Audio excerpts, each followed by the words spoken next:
Crystalline Flasks here. Potions coming out for both, and of course, Flash Teleport for MadLife. Meanwhile, the extra aggressive Flash Ignite coming out for Space. He wants to get a grab in onto MadLife, knock him up into the air, and just take the series right there.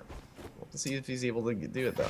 Okay, now grab once again canceled out by that wall. Another option besides it grabbing the minions that the wall is coded as is that when you actually throw out the Crystallize, you can actually use it on your allies to stop them from backing. So if you ever see an ally like in a recall animation, you put the Crystallize and it moves them just a little bit. So what I think MadLife is actually doing there is that when he gets grabbed by the Blitzcrank hook, because I actually saw the little stun icon above his head, when he gets grabbed by the Blitzcrank hook, he actually puts out the Crystallize on himself and it moves him and cancels out the move command from the Blitzcrank pull coming back. So some hashtag science here. Definitely a did you know that I did not know. So learning new things every day only teaches you exactly how much you can learn from MadLife about Blitzcrank even when he's playing against it. And who better to learn from than the support god himself? Really interesting tricks coming out from him here. Already just a few minutes into this game. We might even have another game in this series, so I'm looking forward to learning even more from the man, the myth, the legend. The MadLife. And as far as Space is concerned, he actually had the advantage for at least the majority of game one until MadLife kind of pulled it out in the end. Of course, quite literally. But now, oh, another wall there. Once again, not sure if that's actually canceling out the Blitzcrank hook or how exactly that works, but a dodge nonetheless, and MadLife stays safe. For now, he's actually dropping down in CS, and traditionally, you'd expect him to actually get a little bit ahead on CS. Anivia great at wave clear, but that does primarily come out at level 6.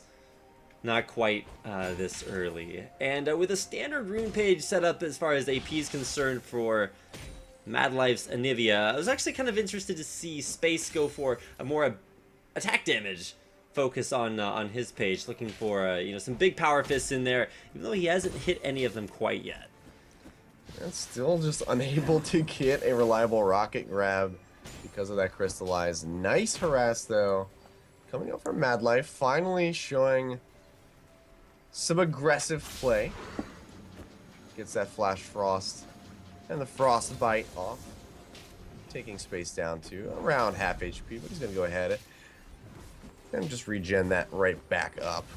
Now this is where MadLife has to play very carefully. He does not want to get grabbed underneath of this turret and knocked in the air. If he gets power fisted up, that could be the entire game. There's the grab. There's the power fist. He's underneath the turret. He's gonna get egged. Oh my god. One set. One little bit of HP. But can Space kill this egg off in time? I don't think he can. If MadLife will revive here, he's gonna get knocked up. A couple more auto attacks to come in here. Space needs one more to close out the kill versus MadLife.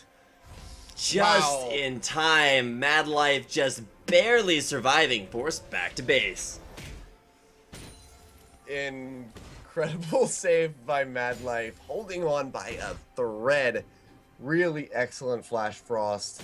Immediately reactivation on that to get the stun out. But he does not have the egg now. As we see, he was already playing very far forward up against Space's tower. He's not going to be able to do that for a while now. The Flash was burned. He had to use the TP to get back into lane. So he is out of a lot of utility. Not yet level 6, so he doesn't have the Glacial Storm. He's going to have to really rely on just not shoving the tower and getting harassed off with this Flash Frost and Frostbite combo. Now, interesting to see MadLife going for a Tear of the Goddess buy. That means as far as his items are concerned, he has 0 ability power from items themselves. Not necessarily a situation you want to find yourself in when you're in a 1v1 setting, but I think he's just looking for a build that's going to let him stay in lane for a very, very long time. Of course, a Tear of the Goddess, an item that you see on a lot of Anivias. Also, another big thing that big advantage that he's going to have over Space is the ability to, like we just saw him, teleport back into lane. Whereas Space will have Flash Ignite for the aggressive all-ins, he will not be able to make it back to lane quite as quickly as MadLife. Yeah, with that Tear of the Goddess, though, this is really going to help out MadLife in his farm game, and that might be what he wants to focus on a little bit now that he can use his Glacial Storm. The Tear of the Goddess going to be able to get him that extra mana and the sustain, so he's going to be able to AoE farm a bit better. Oh my god, again! How does he do it every time? MadLife blocks the Blitzcrank hook with Crystallize. Not only did I not know that actually worked that way, but the ability to pull that off consistently, you have to ask yourself, like, does MadLife practice these things? You have to guess yes, but it's just incredible to watch the master at work, able to cancel out almost every single one of Space's Blitzcrank hooks. Yeah, I mean, and that just comes down to both his familiarity with the character himself, and then also just a familiarity of what he can't do with these characters. He knows exactly what Blitzcrank is and is not capable of, so he says, you know what? I've been in a situation before where I couldn't grab that Anivia because of Crystallize, so I know exactly how to block it because it's happened to me so many times before, perhaps.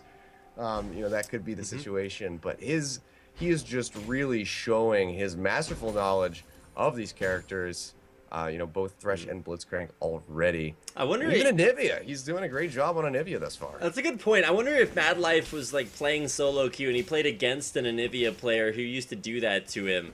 And then he, you know, of course, learned his lesson and is now doing it to Space's MadLife for a little bit of revenge. Now, ultimate used there by Space. It'll be up in not all that long. And to be honest, I actually misread the rune setup for Space. He's actually going ability power based build there on Blitzcrank, so when he pulls you in, he's going to be able to knock you up and then do a ton of damage with that static field ultimate, so definitely something to keep an eye on. If he doesn't grab you under turret and let the turret kill you, like almost happened earlier on, he's going in again, does have that grab up, going in for a big ultimate, will land the grab, just a second late on it, and it's going to be Space that takes game number 2. The Crystallize just a second late, a fraction of a second late. We're going to get an instant replay up here. Walking forward, lands the static field for the damage, and unable to dodge that hook. The Crystallize just a brief moment too late. Ignite coming down, the last auto attack, and Space takes game number 2 versus MadLife. Wow, what a great play by Space. Aggressing at the right time.